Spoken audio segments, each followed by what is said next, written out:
저번 주에 나누었고 또 오늘 잠시 리뷰를 할 계시록 12장. 우리가 12장을 하늘에서의 전쟁이라고 본다면 오늘 우리가 할 13장은 지상에서의 전쟁이라고 볼 수 있습니다.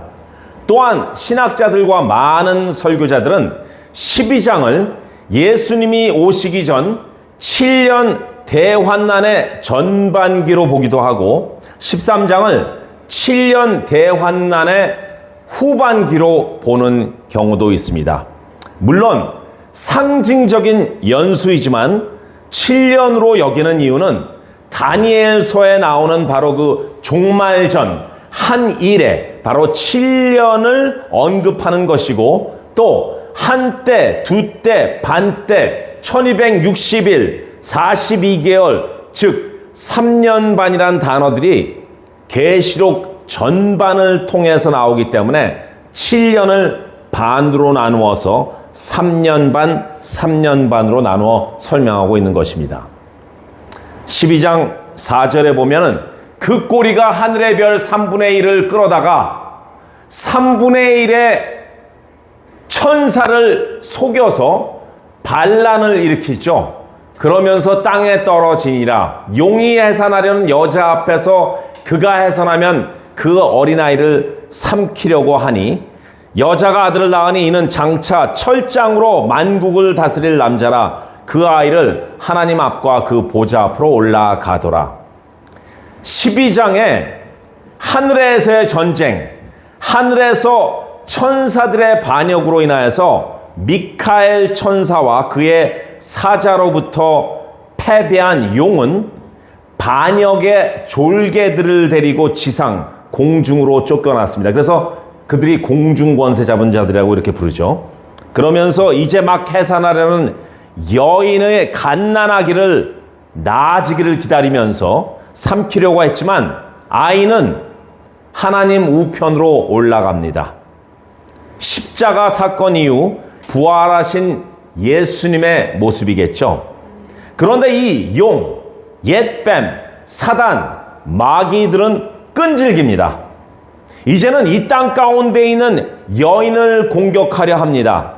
여기서 여인이란 문자적으로 동정 마리아라고 볼 수 있습니다.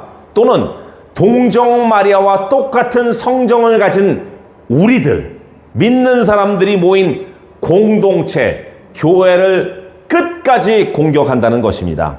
하지만 12장 14절에 그 여자가 큰 독수리의 두 날개를 받아 광야 자기 곳으로 날아가 거기서 그 뱀의 낯을 피하여 한때, 두때, 반때, 3년 반을 양육받음에 교회는 그 공격에도 독수리의 날개를 받아 이게 무슨 뜻입니까? 바로 성령의 도우심으로 보호하심으로 말미암아 3년 반의 시간 동안 대환난의 전반부를 잘 이겨나간다는 것입니다. 그래도 그들의 공격은 끊임없습니다. 그리고 그 공격은 극치에 달합니다. 왜냐하면요, 12장 12절에 이는 마귀가 자기의 때가 얼마 남지 않은 줄 알므로 크게 분내어 너희에게 내려갔음이라 하더라. 무슨 말입니까? 자기네들이, 이 마귀들이 불못에 빠져 완전히 떨어지는 때가 얼마 남지 않았기 때문에 마지막으로 발광을 한다는 것이죠. 용이, 이 붉은 용, 사단이 말이죠. 이제 토한 강물로 여자를 삼키려 합니다. 즉 교회의 박해가 시작됩니다. 하지만 땅이 그 강물을 삼켜버려서 교회를 보호합니다. 그럼에도 12장 마지막 절, 용이 여자에게 분노하여 돌아가서 그 여자의 남은 자손, 곧 하나님의 계명을 지키는 예수의 증거를 가진 자들과 더불어 싸우려고 바다 모래 위에 서 있더라. 기다리고 있는 것이에요. 또 공격하려고. 물론 상징적으로 용이 나오고 여인과 아이의 이야기가 나오지만 저는 진짜로 일어났고 또 일어나고 있는, 그리고 일어날 일들이라고 믿습니다. 여러분들 믿습니까? 네, 13장도 마찬가지입니다. 사단과 졸개들은 지상에서의 전쟁을 시작합니다. 이 13장을 바로 우리는 후반기 7년 대환난이라고 이야기합니다. 우리가 함께 1절과 2절을 읽어보겠습니다.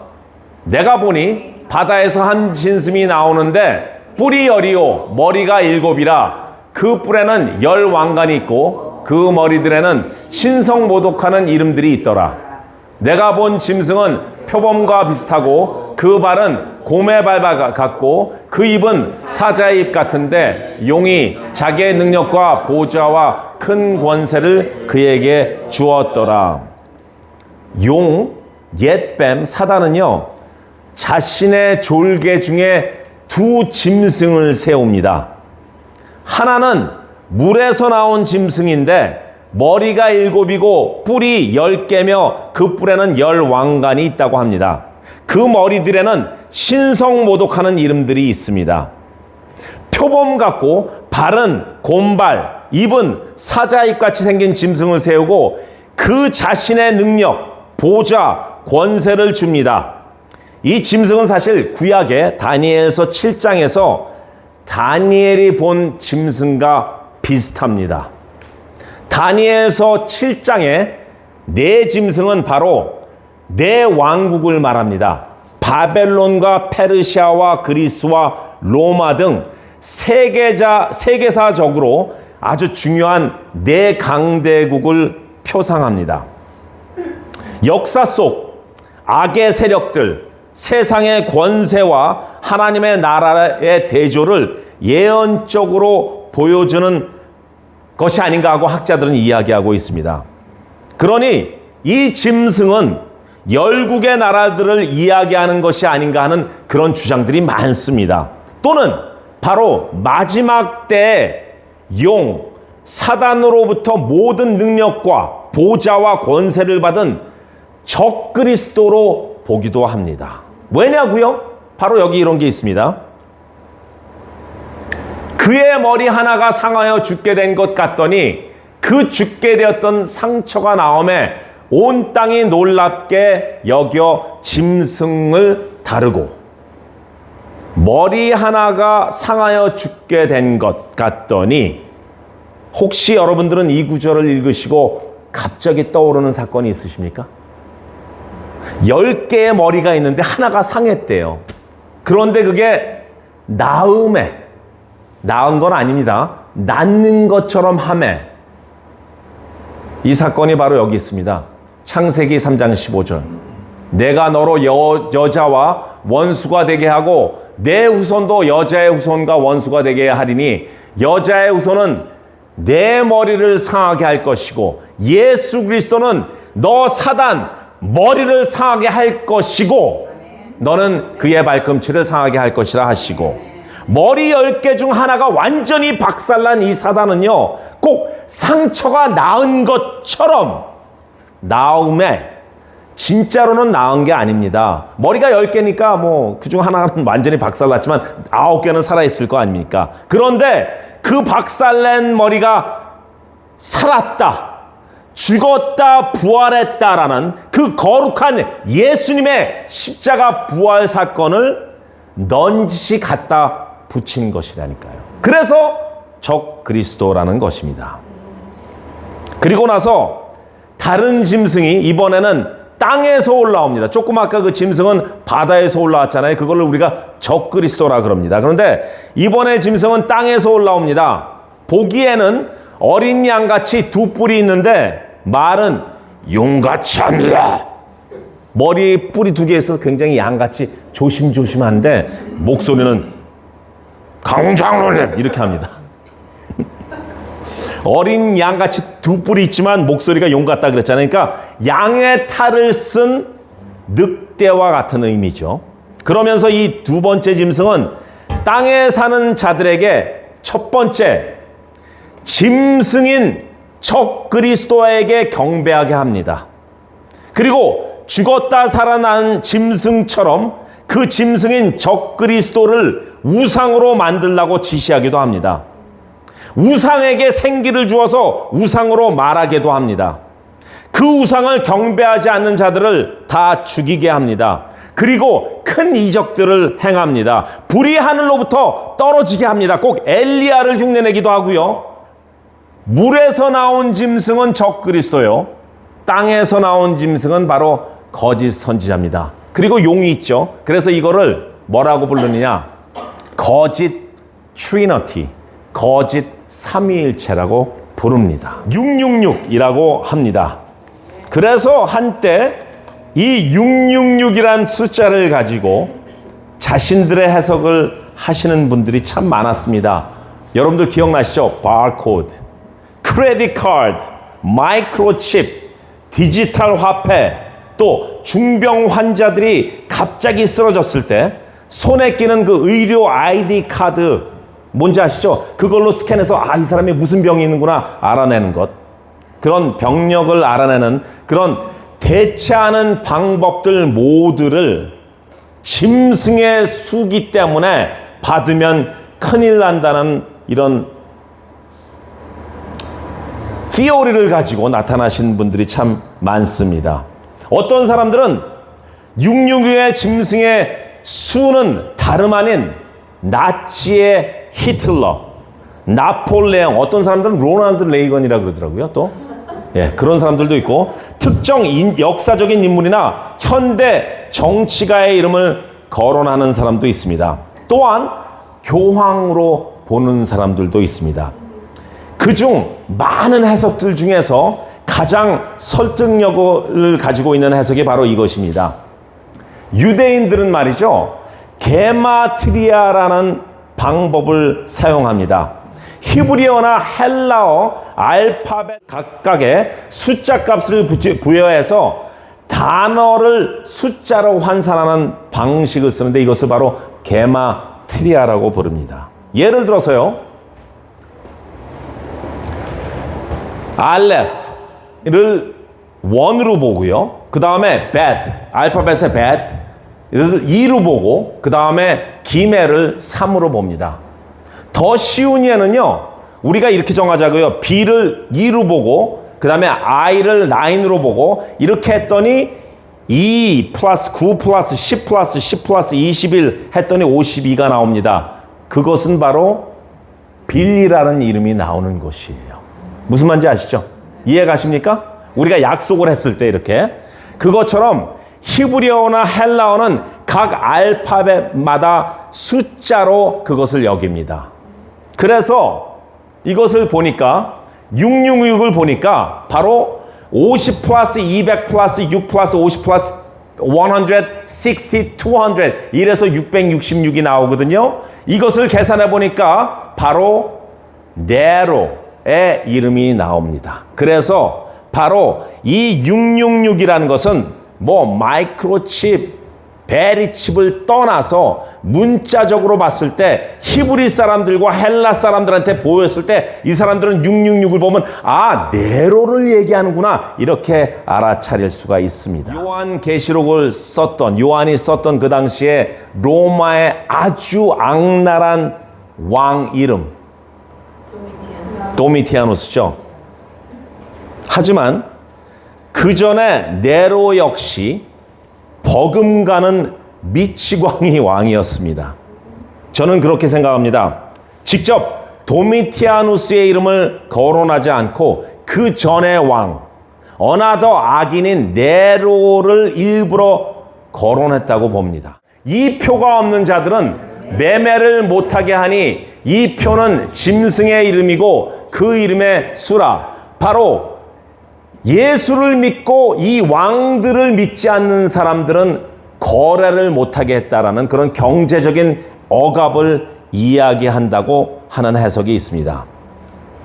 14만 4천 명의 하나님의 인치심을 받은 자들과 바로 이 666 적그리스도를 우상하고 거짓 선지자들의 그 말들을 믿고 사람들을 속이고 죽이는 이 악한 그들, 이 두 넘버의 비교를 여러분들 생각하시면 될 것입니다. 만약 666이 짐승의 표이고 그것을 받아야 된다는 것이 상징적이 아니고 문자 그대로라면 그 표는 받지 않아야 됩니다. 어떠한 억압 속에서도 우리는 영원한 생명을 소유하고 있는 사람들이기 때문에 받지 않아야 합니다. 6이라는 수는요, 불완전한 것입니다. 7이라는 수는 완전하신 하나님이십니다. 그렇기 때문에 6은 모자르고 7을 카피하려는 그런 넘버라고 보시면 됩니다. 그들은 머리 7에 10개 뿔 달고 우리에게 나타나지 않습니다. 우리에게 나타날 때 그들이 뿔을 가지고 나타나지 않습니다. 그들은 사자, 표범, 곰의 모양들을 하고 나타나지도 않습니다. 그들은 우리들과 같은 모양으로 나타납니다. 굉장히 상냥하고 친절하고 굉장히 사랑과 긍휼이 넘쳐나듯이 다가옵니다. 더 이상 주의 이름을 겉으로 모독하지도 않습니다. 그들도 예수를 외칩니다. 요즘은 이 친구들이 너무나 모방의 천재적인 기술을 가지고 있기 때문에요. 그들의 입에서도 예수님, 하나님, 성령님이라는 이야기들이 나옵니다. 그러나 속으로는 예수님의 이름을 이용해서 자신들의 목표인 자신들의 욕심과 욕구를 채우기 위한 것입니다. 그게 바로 교묘히 예수님의 영광을 무너뜨리는 것이니 바로 신성모독을 하는 것입니다. 오늘 본문인 계시록 13장을 전반적으로 우리가 정리해 봤고요. 성령께서 이 본문을 통해서 우리에게 주신 감동을 여러분들과 나누었으면 합니다. 우리들은 마지막 때를 사는 성도로서 어떤 자세의 삶을 살아야 되나요? 라는 질문에 바로 이 세 가지가 하나님께서 주신 답의 감동입니다. 첫 번째, 말씀을 붙잡아 분별력을 가집시다. 아멘. 성경책을 말이죠. 이 거짓 선지자들과 적그리스도에게 대면은 이마에서나 오른손에서 6666이라는 숫자가 나오겠습니까? 안 나오겠습니까? 나오지 않습니다. 나오면 얼마나 우리가 쉽게 바로 알 수 있습니까? 그런 것은 영화에서는 나오고요. 쉽게 그들의 정체를 알 수 없습니다만 말씀은 우리의 영과 혼과 육을 깨어주고 경계하게 하고 어떤 것이 옳고 그름인가를 혼란스러움 가운데서 끌어냅니다. 말씀을 항상 가까이 하십시오. 그렇게 되면 우리들의 주인이신 하나님께서 부르시는 그 목소리를 우리는 금방 알아차릴 수 있습니다. 거짓은 진실을 확실히 알 때 그것이 거짓인 것을 알 수 있습니다. 여러분들 은행에서 위조 지폐를 확인할 때 위조 지폐를 가지고 공부하지 않습니다. 진짜 지폐를 갖고 공부를 해야지 위조 지폐를 쉽게 알아볼 수 있기 때문입니다. 말씀은 우리들의 무기입니다. 싸우는 무기입니다. 전쟁이 하나님께 속해 있는데 왜 우리가 무기를 준비해야 하나요? 라고 말씀하지 마십시오. 그럼 멍하게 계실 것입니까? 하나님 대기 싸우세요. 저희는 그냥 캐세라세라 할게요. 아닙니다. 우리는요, 우리 나름대로 전시 상태를 갖추어야 됩니다. 그것이 바로 말씀을 읽는 것입니다. 짐승들, 그 적그리스도와 거짓 선지자들의 졸개들이 없겠습니까? 하늘에서 3분의 1의 천사를 데리고 나왔다 그랬잖아요. 쫓겨났다 그랬잖아요. 그 졸개들과 우리는 싸워야 됩니다. 교회에 스며드는 이단들, 교회에 들어와서 분리시키는 사람들, 교회에 들어와서 머니퓰레이트 하는 사람들과 싸워야 되잖아요. 그러기 위해서는 우리는 그 무기인 말씀으로 무장해야 된다는 것입니다. 그리고 말씀을 웬만하면 암송하십시오. 말씀을 암송하면 그것이 기도가 되고 그것이 입에서 터져나오면서 선포도 담대히 할 수 있습니다. 거짓 뉴스가 너무 많습니다. 거짓 소문들이 너무 많습니다. 다 거짓. 이 모든 것들은 바로 적그리스도와 거짓 선지자들이 신봉하고 우상하는 사람들에게서 나오는 것입니다. 그리고 그 뿌려놓은 거짓들이 밝혀지면요, 진영의 논리를 세우기 바쁩니다. 그러다가 또 드러나면 그때는 아닌 말구를 외칩니다. 말씀은요, 그것을 분별하게 해줍니다. 목요일 제가 리오 형제와 1대1을 하면서 이런 이야기 저런 이야기를 나누는데 갑자기 제가 시험을 한번 해봤어요. 어떤 시험이냐면 뭐 집에 가서 연습해오고 이런 게 아니라 갑자기 제가 시험했어요. 내가 믿지 않는 사람이고 내가 동성애를 찬성하는 사람이고 이럴 때 너는 어떻게 이야기하겠냐? 그냥 그 자리에서 물어봤습니다. 그랬더니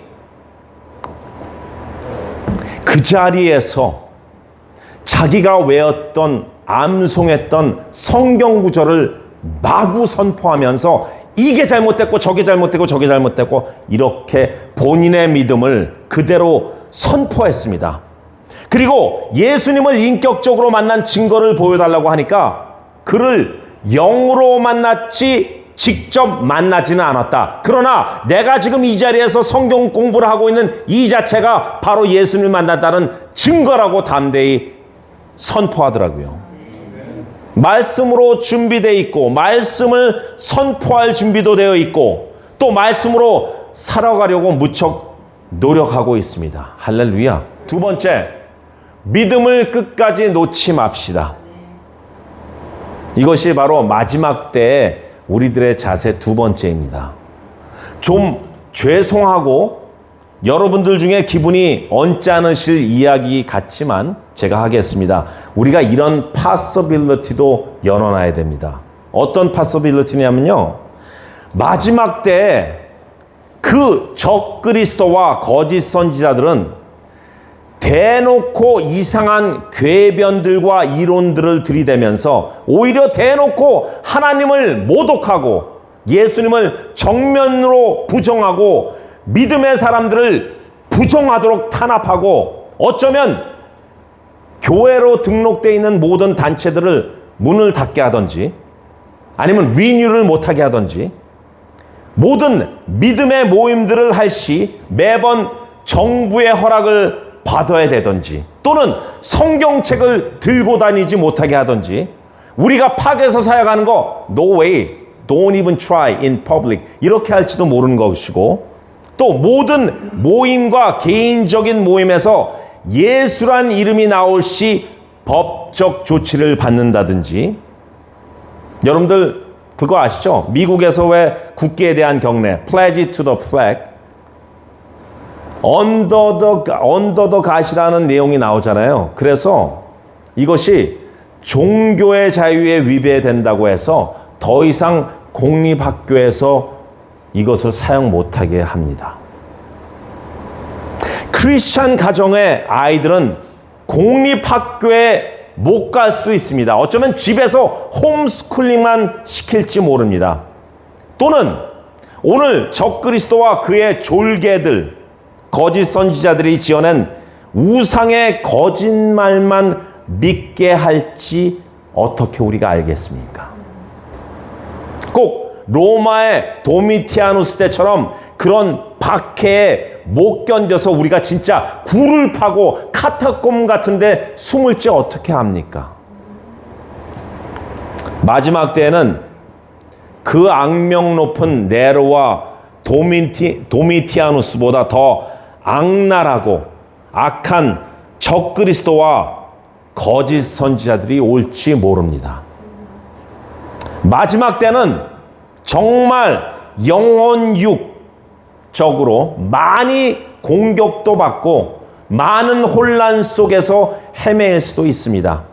그러기에 저희가 준비해야 되는 것은 속지 않도록 공격을 당할지라도 성령의 그 피난처 안에서 굳은 믿음으로 계속 지키고 버텨나가야 됩니다. 믿음을 끝까지 놓지 맙시다. 그것은 바로 예수님을 배반하는 것입니다. 세 번째, 마지막 때에 우리들의 자세 세 번째는요, 승리의 깃발을 흔드십시오.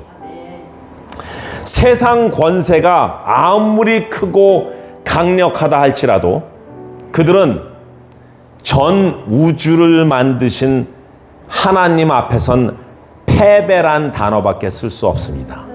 그들의 그 악함이 우리들을 삼키려 하고 무너뜨리려고 할지라도 그들은 이 땅 가운데 우리들의 육신을 가지시고 오셔서 십자가에 못 박혀 죽으시고 다시 부활하신 예수님의 대속의 승리를 감히 대적할 수도 없고 카피할 수도 없습니다. 그들의 유혹과 시험들이 바다처럼 흐른다고 할지라도 물이 바다 덮음과 같이 여호와의 하나님을 인정하는 것이 성령을 통해서 들이닥칠 것입니다.